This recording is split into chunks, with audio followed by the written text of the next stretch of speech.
Hello guys, it's Mrs. Cotlis, and we are going to go over everything we would have gone over in class today. You can do this video at your leisure. We're going to start with the identification of errors worksheet that I gave you guys. I would have taken this and corrected it, but what I'd like you to do is just go ahead and self-correct and mark how many you got correct and how many you got incorrect. What we're going to be looking at is, are we improving over time, because we'll have another one of these and then another one. This is important because this is something you're going to see on your SAT or ACT or whatever kind of standardized testing that you do.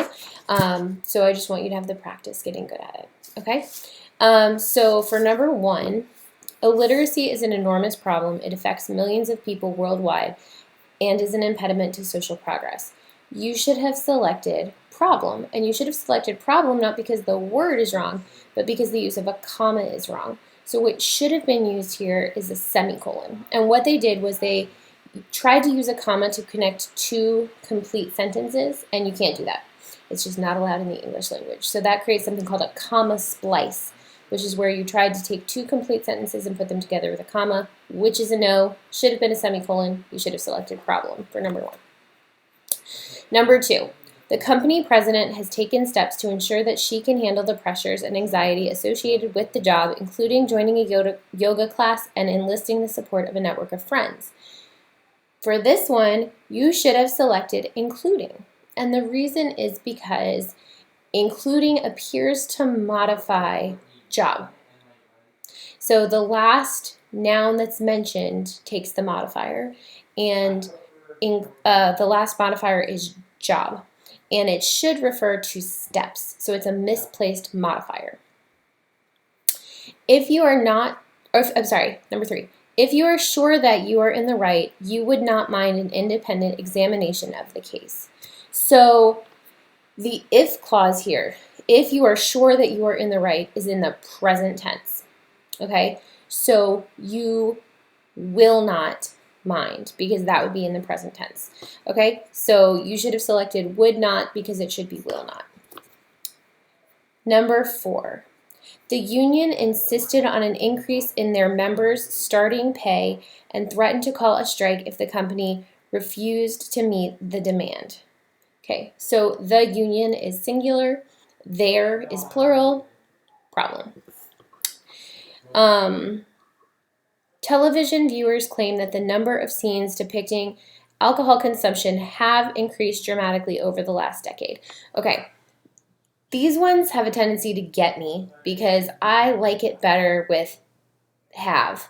But the subject in this sentence is not viewers, it's number, and number is singular. Okay, so that means we need the verb to agree in both case and number number is singular, so it should be has. So you should have selected have because it should be the number of scenes depicting alcohol consumption has increased dramatically. Okay, for a lot of these, they might sound right to you if you read them out loud, but that doesn't mean that they're correct.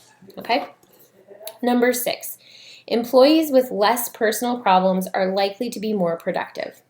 You should have selected less, because for countable items like problems, we could count our problems, right? 1, 2, 3, 4, 5. You should use the word fewer if you want to be grammatically correct. Number 7, the 3 richest men in America have assets worth more than the combined assets of the 60 poorest countries of the world. There's no error in that sentence. You should have selected no error. Number 8, shipwrecked on a desert island, coconuts and other fruits formed the basis of the sailor's diet.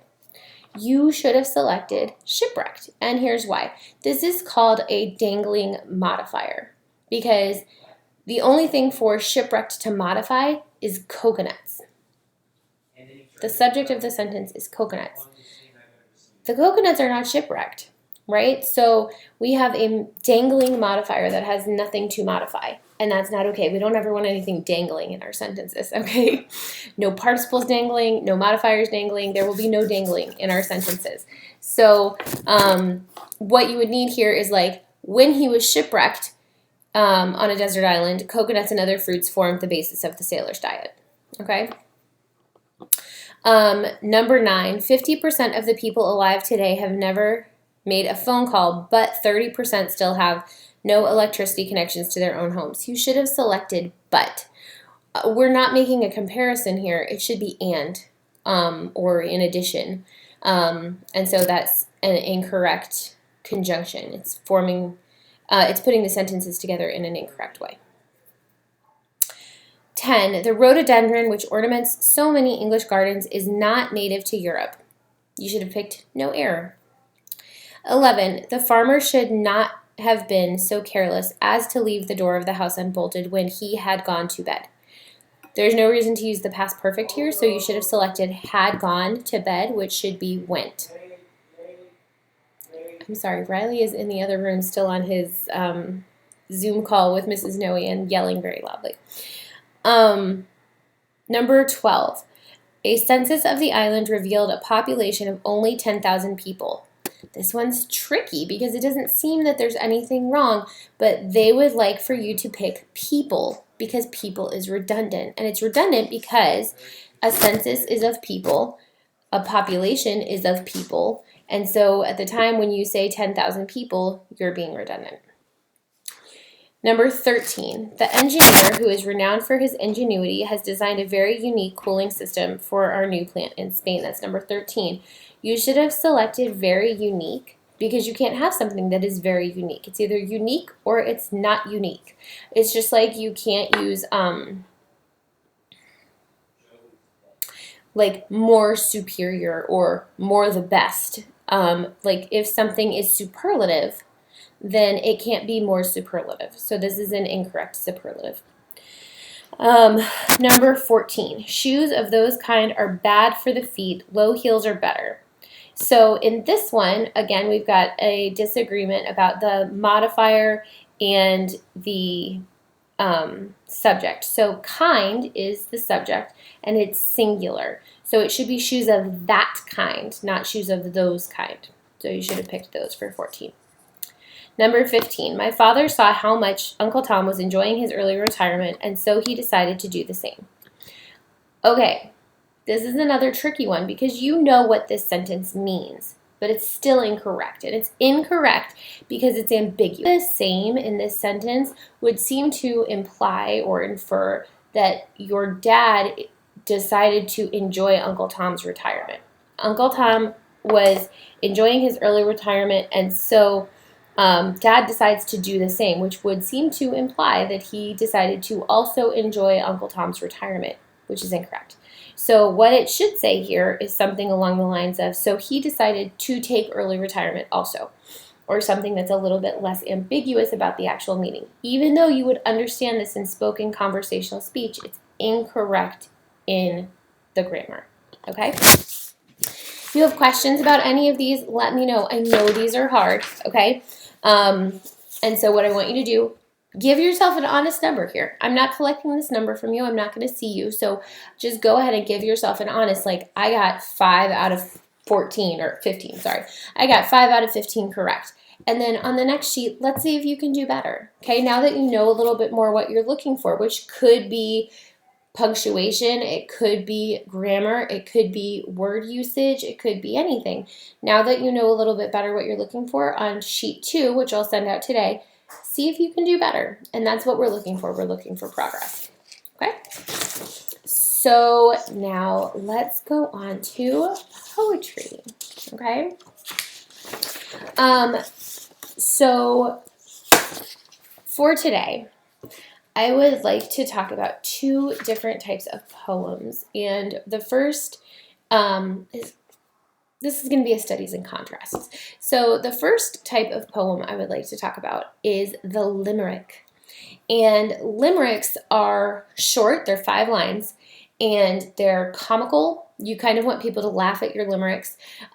They are kind of associated with like Irish pubs and maybe people that are a little tipsy and trying to be funny. They can border on kind of the like the nonsensical or like the borderline, like maybe we're going to say something a little bit like inappropriate, but you stopped, or I mean, for our class, you stopped. Sometimes they don't, but we're going to stop because not on my Christian Minecraft server. All right, so what you want to do when you write a limerick is you want to start off by having one of three things.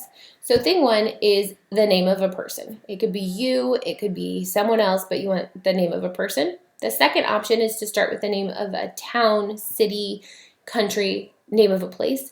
And the third thing that you can do is start with a question, like a funny what if, like what if I became a bear, okay?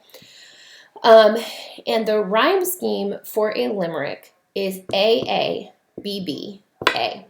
Okay, so once again, 5 lines, A, B, B, A. So your first 2 lines are going to rhyme, your second 2 lines are going to rhyme, and your third line, or sorry, first 2, second 2, and your last line, your 5th line, is going to rhyme with your first and second line. Okay, so let's take a look at some limerick examples. There was an old man of Nantucket who kept all his cash in a bucket. His daughter, called Nan, ran away with a man, and as for the bucket, Nantucket. Like Nantucket.